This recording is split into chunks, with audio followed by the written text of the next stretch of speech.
তুমি জানো তুমি ভুল করছো, তাও করছো, বারবার করছো, আর ভাবছো এটাই শেষ, আজকেই শেষ, এমন ভুল আর হবে না, এমন ঘটবে না। মানুষ আশরাফুল মাকলুকাত, সৃষ্টির সেরা জীব। আল্লাহ তাকে জ্ঞান দিলেন, বিবেক দিলেন, বুদ্ধি দিলেন এবং দিলেন নাফসকে নিয়ন্ত্রণ করার শক্তি। তবু এই মানুষই কেন বারবার নিজের নাফসের কাছে হেরে যায়? কেন সে দেখে, বোঝে, তবুও তার রাগ, লোভ এবং শিহরণকে থামাতে পারে না? আমরা মানুষ সৃষ্টির শ্রেষ্ঠ জীব। আল্লাহ আমাদেরকে আশরাফুল মাখলুকাত বলে দরজা দিয়েছেন। আমাদের মধ্যে রয়েছে বিবেক, বুদ্ধি, চিন্তা ও আছে আত্মার অসীম শক্তি। তবু কেনই বা আমাদের নফস, আমাদের ইচ্ছা, আমাদের দুর্বলতা আমাদেরকে টেনে নিয়ে যায় অন্ধকারের দিকে? আমরা কেনই বা বারবার আল্লাহর নাফরমানি করে ফেলি, যদিও জানি সেটা ধ্বংসের পথ, তবুও করে ফেলি। আজ আমরা খুঁজে বের করব এর পিছনের রহস্য, বিজ্ঞান, আধ্যাত্মিকতা এবং তা আমাদের অস্তিত্বের গভীর সত্যের মাধ্যমে। তো চলো শুরু করা যাক আজকের ভিডিও। আল্লাহ পাক পবিত্র কোরআনে বলেন, আমি মানুষকে সৃষ্টি করেছি সর্বোত্তম গঠনে। কিন্তু কি এমন আমাদের এত বিশেষ করে তোলে?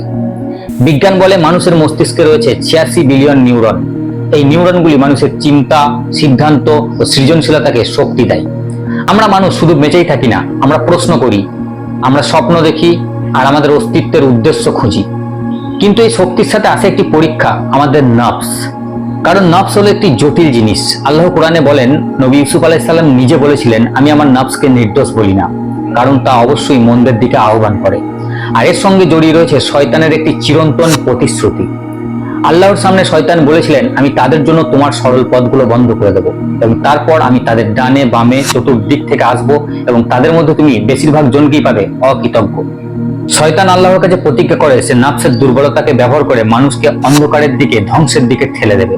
কারণ সে জানে মানুষের মস্তিষ্কে আছে লুপ হোল। তাই সে তোমার আমার কানে ফিস ফিস করে এবং আমাদেরকে জান্নাতির পথ থেকে ঘুরিয়ে জাহান্নামের দিকে আহ্বান করে। নফস একটি আরবি শব্দ যার অর্থ আত্মা বা সত্তা, কিন্তু এটি আমাদের ভিতরের সেই শক্তি যা আমাদের ইচ্ছা, আকাঙ্ক্ষা ও প্রবৃত্তির দিকে টানে।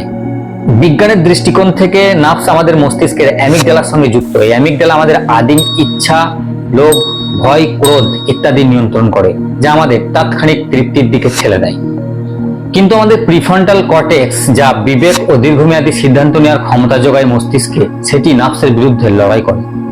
কোরআনে আল্লাহ পাক বলেন, যে তার নফসকে পবিত্র করে রাখবে সেই সফল, আর যে তাকে কলুষিত করবে সেই ব্যর্থ। এটি একটি যুদ্ধ, আর এই যুদ্ধ আমাদের মস্তিষ্কে, আমাদের ভিতরে প্রতিনিয়ত হয়ে চলেছে অ্যামিগডালা ও প্রিফ্রন্টাল কর্টেক্সের মধ্যে। আধুনিক বিশ্ব আমাদের নফসের জন্য একটি খেলার মাঠ। বিজ্ঞান বলছে আমাদের মস্তিষ্ক ডোপামিন নামক একটি পদার্থের দাস।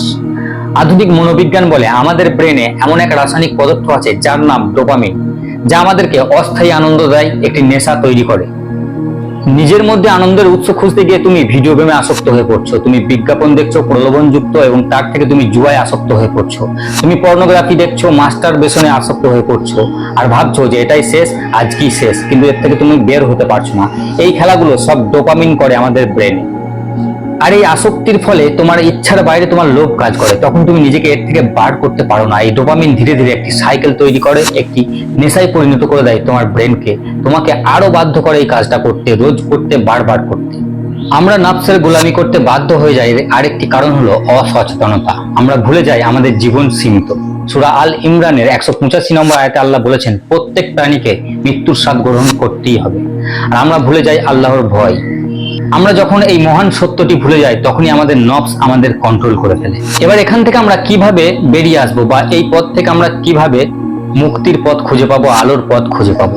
এখানেই ইসলাম বলে তোমার সব থেকে বড় শত্রু হলো তোমার নফস। তোমার নফসের সঙ্গে তুমি জিহাদ করো, যুদ্ধ করো।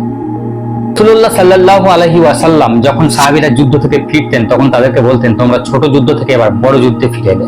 সাহাবীরা অবাক। রাসূলুল্লাহ বলতেন, ছোট যুদ্ধ ছিল ময়দানে যেটা করে এসছো, বড় যুদ্ধ হচ্ছে তোমার নিজের নফসের বিরুদ্ধে যুদ্ধ। নফসের এই গোলামি থেকে বের হওয়ার 3টি উপায় ইসলামে বলা আছে: তওবা, তাকওয়া, তাহজিব। তওবা হলো ভুল স্বীকার করে আলোর পথে ফেরত আসা। তাকওয়া হলো গুনাহ করার সময় বা পাপ করার সময় আল্লাহকে মনে করা যে আল্লাহ পাক আমাকে দেখছেন। আমি যত বড়ই পাপ করি, যত অন্যায় করি, যত গোপনেই করি, যত প্রাইভেট বা সিকিউরিটি নিয়েই করি, আমাকে আল্লাহ পাক দেখেন। আর তাহজিব হলো নফসকে শৃঙ্খলতায় আনা। যখন এই 3টি কাজ আমরা নিজের জীবনের ভিত করে নেব, আমরা নিজের জীবনের ডেইলি রুটিন করে নেব, তখন নফস ধীরে ধীরে আমাদের কাছ থেকে হাঁটতে শুরু করবে এবং শেষে আমাদের নফস আমাদের পূর্ণ নিয়ন্ত্রণে চলে আসবে।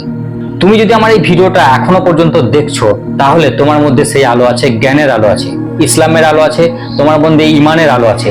তুমি তোমার সেই আলোকে জ্বালাও এবং নাফসকে ধীরে ধীরে নিয়ন্ত্রিত করো এবং আল্লাহর পথে ফিরে এসো। বিজ্ঞান বলে 66 দিন আমরা কোনো কাজ করলে সেটা অভ্যাসে পরিণত হয়ে যায়। নিয়মিত সালাত, কোরআন তেলাওয়াত, দানশীলতার মাধ্যমে আমরা আমাদের নাফসকে নিয়ন্ত্রণে আনতে পারবো। আমরা যদি আমাদের জীবনের উদ্দেশ্য আল্লাহর সন্তুষ্টি মেনে নিতে পারি, তাহলে আমাদের নাফস আমাদেরকে পরাজিত করতে পারবে না, ধোঁকা দিতে পারবে না, শয়তানও পারবে না। বিজ্ঞান বলে মাইন্ডফুলনেস, সচেতনতা আমাদের প্রিফ্রন্টাল কর্টেক্সকে শক্তিশালী করে। ইসলাম বলে আল্লাহর জিকির আমাদের হৃদয় প্রশান্তি বাড়ায়, আমাদের নাফস নিয়ন্ত্রণে থাকে। আল্লাহ কোরআনে বলেছেন আল্লাহর জিকিরে হৃদয়ে প্রশান্তি বাড়ে। ভিডিও শুরুতে আমি বলেছিলাম আমরা মানুষ সৃষ্টির শ্রেষ্ঠ জীব, আশরাফুল মাখলুকাত। আমাদের মধ্যে রয়েছে বিবেক, বুদ্ধি, শক্তি, চেতনা এবং আল্লাহর দেওয়া হিদায়েত। নাফস আমাদের জন্য একটি পরীক্ষা, আর এই পরীক্ষায় আমরা জয়ী হতে পারি। আমাদের প্রতিটা মুহূর্তে, প্রতিটা পদক্ষেপে আল্লাহর পথ আমরা বেছে নিতে পারি, নাফসের পথ নয়। তুমি কোন পথটা বেছে নেবে সেটা কমেন্টে অবশ্যই জানিও।